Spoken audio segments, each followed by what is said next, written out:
Welcome back to Byline. I'm Brian Lilley. People that watch this show regularly know that I am an advocate for gun rights. Wasn't always that way. I was like most Canadians, didn't think about it, didn't care.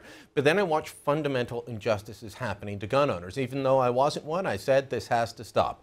Well, our next guest was a gun owner, a gun instructor, and someone that watched those same injustices happening, and it's turned him political. Rod Giltaca joins us now from Vancouver. Rod, I want to ask you a question about something you said with our Bryn Weiss last week. You said a lot of guys think they can sit on the sidelines, but it's not wise. So make your pitch for why, whether it's the NFA, which you're running for the board of, or the CSSA, people need to pick one of the groups and just say, you know what, I'm going to get involved because it helps the cause.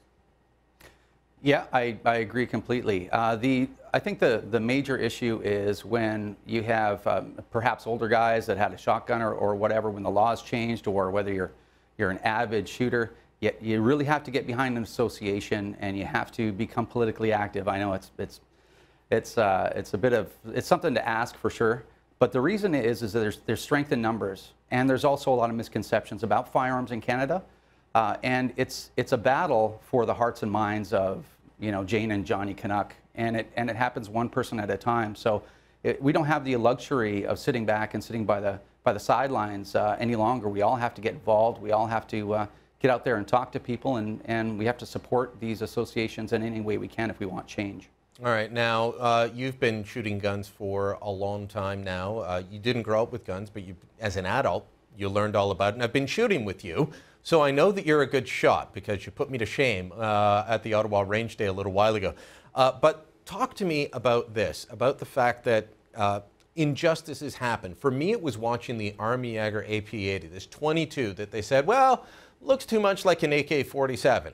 I mean, there's no changeable parts. There's no, other than a slight look, there's no reason that it should have been banned. That's what got me going. For you, it was the Swiss Arms Classic. What was it about that said to you, I got to be one of these guys and get involved? Well, it was absolutely shocking what happened, and I think it's actually, there's a part of this story that gets missed, and the part is as the story goes, the RCMP changed the classification of the Swiss Arms rifles and the CZ858 family of rifles as well. In the under the cover of darkness kind of thing, they didn't tell anyone, and I think that's the biggest part of the story. They told no one. And what that did is it put regular everyday Canadians in grave legal risk because they changed the classification of those firearms to prohibited. And none of us normal folks out there have a prohibited license. And the ramifications are, we take this non-restricted rifle. In my case, I registered it, abided by the law to the letter. We go out to the forest to shoot some cans or what have you, and we get pulled over by the police. It's a mandatory minimum 3-year sentence in prison, mandatory minimum. For a gun that was legal one day, and then the next day is illegal.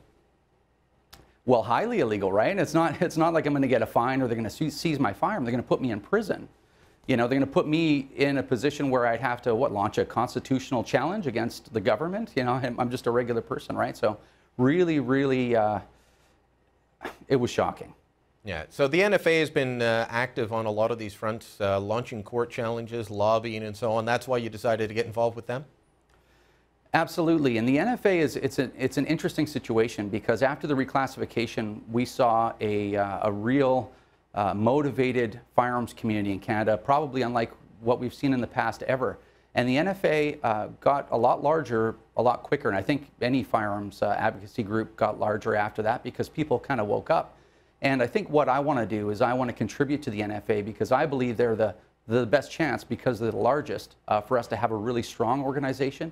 And that's going to make the difference if we want political change. We need a big, well-run, strong organization, and I just want to be a part of it.